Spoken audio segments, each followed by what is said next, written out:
Hello guys, welcome to my channel. Itu Trend Titan. Okay, siapa ada tengok saya punya analisa pada minggu lepas? Saya punya buat analisa itu analisa bulanan seperti yang kita rancang. Okay, pada bulan ini semuanya kita rancang tu menjadilah. Alright. Okay, itu adalah analisa bulanan. Saya akan buat pada setiap bulan. Pada hujung bulan untuk analisa untuk bulan yang akan datang. Alright. Dan ini adalah weekly analysis. Saya akan buat adalah untuk setiap minggu. So bermakna sebulan tu ada 4 minggu. So ada 4 kali video saya akan buat weekly analysis. Alright. So seperti biasa, kita mulakan kita punya dengan recap kita dahulu. Okay, pada minggu lepas saya tak ada buat untuk weekly analysis. So saya buat analisa bulanan saja. So saya banyak terlepas lah minggu lepas. Alright, tak apa, kita mulakan balik dengan minggu ini punya analisa. Okay, so kita mulakan dengan kita punya recap yang pertama, iaitu gold. Pada 2 minggu sebelum ni saya jangka dia akan buat penurunan sebelum dia akan buat kenaikan. Tetapi pada 2 minggu lepas dan minggu lepas, news USD telah membuat satu kelemahan yang drastik dan gold telah membuat kenaikan yang agak laju tanpa tengok belakang ya. Alright. So siapa yang masuk gold hari tu, kita telah hit SL. Alright. Dan harga sekarang dia telah mencecah 2091 USD ya. Alright. Agak tinggi. Okey, tak apa, nanti kita cuba cari peluang yang baru di gold ni ya pada minggu ini. Okey, USD CAD, kita jangkakan dia akan buat kenaikan di sini sampai di sini daripada zone yang kita target ini, dan kita jangka dia telah membuat react daripada zone ni dan telah buat kenaikan dan telah sampai ke TP, dan dia telah membuat sideways sekarang ini, sama ada dia akan pecahkan support atau dia pecahkan resistance. So kita kena perhatikan pada minggu ini. Alright. Okay, GBP AUD kita target adalah untuk membuat satu short dan dia akan react di zone ini, tetapi dia berlaku di sebaliknya. Dia telah hit kita punya SL di sini, dia telah react di kita punya zone dan dia telah membuat SL. So GBP kita tak ada apa-apa rezeki. Alright. Dan GBP JPY kita target untuk membuat penurunan, dan tidak seperti yang kita rancang juga, dia telah buat kenaikan dan telah hit kita punya SL.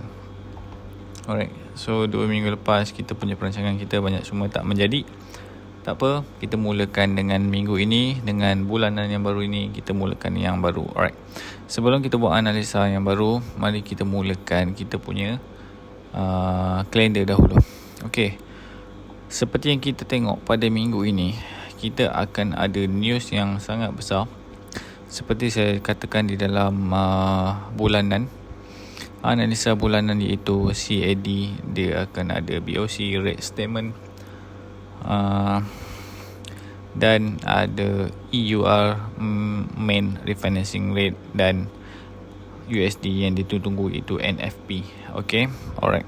So dalam jangkaan 3 news ni, CAD, EUR dan USD, dia akan membuat satu kenaikan atau penurunan ikutkan berdasarkan apa yang akan berlaku pada actual result nanti ya. Okey, ini saya akan ulaskan sebelum news. Setiap pair yang 3 pair ni, CAD, EUR, USD, saya akan buat lagi satu video untuk mungkin short video saja. Saya akan buat untuk analisa ketiga-tiga pair ni sebelum news, 1 jam sebelum, sebab kita kena tahu segala news ni kita kena tahu sebelum 1 jam, baru kita tahu, kita boleh agak predict untuk apa yang akan berlaku setiap pair ni. Sama ada USD akan menguat, EUR akan melemah ataupun CAD akan menguat. Okey, itu jangkaan kita boleh tahu pada 1 jam sebelum. Okey, so untuk mingguan ni saya mungkin tak akan ambil pair ketiga-tiga ni sebab dia akan memberi pengaruh pada news yang ini untuk pergerakan. Alright. Okey, kita mulakan dengan DSY. Jangkaan saya untuk DSY pada minggu ini,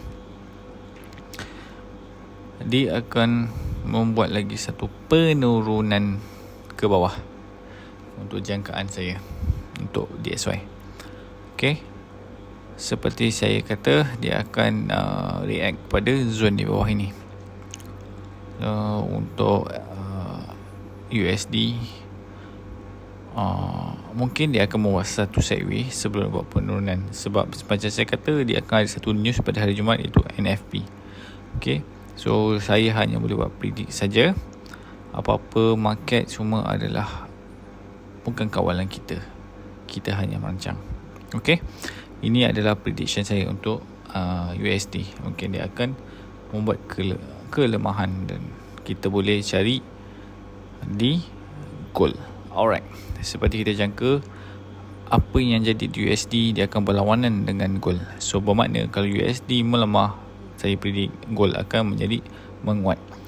Okey, sebelum kita tahu apa itu menguat, sebab apa, kita perasan tak di sini 3 jarum ini, iaitu shadow, dia telah dipecahkan pada hari ini sebanyak full candle, full, bukan shadow ya. Maksudnya dia telah pecahkan all time high 33 ni. Apa akan jadi kalau dia pecahkan all time high? Dia akan jadi resistance become support. So jangkaan saya pada minggu ini, dia akan buat lagi kenaikan. Sehingga mana tu saya tak boleh agak, disebabkan tak ada satu pun di sini saya boleh refer. So kemungkinan yang ini adalah paling tinggi. Sama ada jangkaan saya dia boleh terus pergi ke sini sebelum dia membuat pullback dan buat kenaikan lagi. Ini jangkaan awal saya. Apa-apa saya kena tunggu daripada news NFP sebelum saya boleh agak dia boleh pergi ke 2150 USD. Itu saya punya perancangan atau prediction saya. Apa-apa kita kena masih menunggu pada news kita. Alright. So ini jangkaan goal awal. Apa-apa kita belum boleh masuk lagi. Okay. Jika nak scalping, kita boleh scalping sebab dia dah pecahkan resistance di sini. Kita boleh untuk mencari long. Jika nak hold, boleh hold dan letakkan BE setiap kita punya entry. Okay, next kita ambil AUD USD. AUD USD, saya target dan membuat kenaikan jauh juga.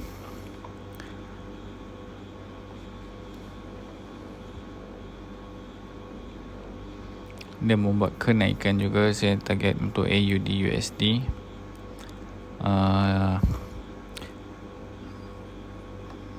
Yang kita boleh perasan adalah di zone ini. Dan saya juga sebelum saya ni, saya perasan ada lagi satu zone di sini. Ada 2 zone di dalam tengah-tengah AUD USD. Jangkaan saya untuk kita nak cari AUD USD ni mungkin tak berapa panjang, dan saya target adalah untuk buy sahaja. Sebabkan USD akan ada news seperti saya cakap tadi hari Jumaat. So jangkaan saya mungkin tak berapa jauh, ataupun zone ni pun tak react, dan zone ni pun dia tak react, dia akan main sideways sahaja sehingga hari Jumaat. Itu jangkaan saya. Apa-apa kita kena tunggu. So kemungkinan market saya jangka pada hari ini dan sehingga Khamis market akan perlahan. Itu jangkaan saya sehingga NFP punya news. Alright. So GBP USD saya jangkakan dia membuat kenaikan di zone ini, di zone daily ini. Okay. Sebelum ni dia telah membuat breakout di trend line ini di H4 dan dia telah buat penurunan, tetapi dia tidak menyambung penurunan lagi dan telah buat kenaikan. So maknanya trend line ini tidak valid lagi untuk kita perhatikan, dan kita boleh perhatikan zone yang ada di daily ini.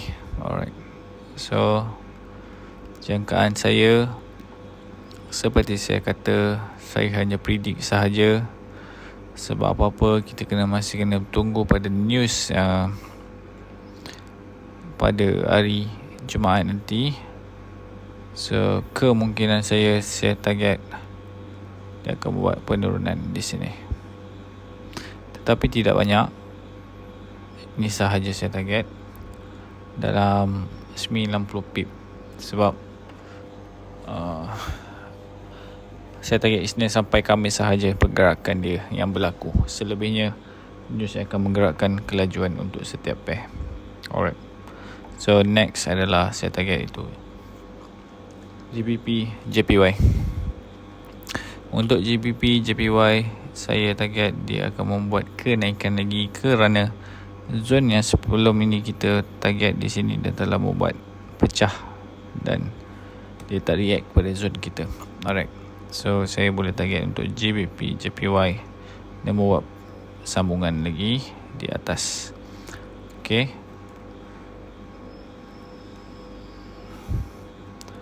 alright, so saya target dia akan ambil ke zone S2. Kita boleh perhatikan untuk GBP JPY. Okay,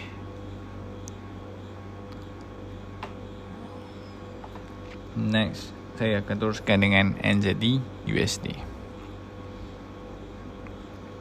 NZD USD, saya jangka dia akan buat penurunan lagi.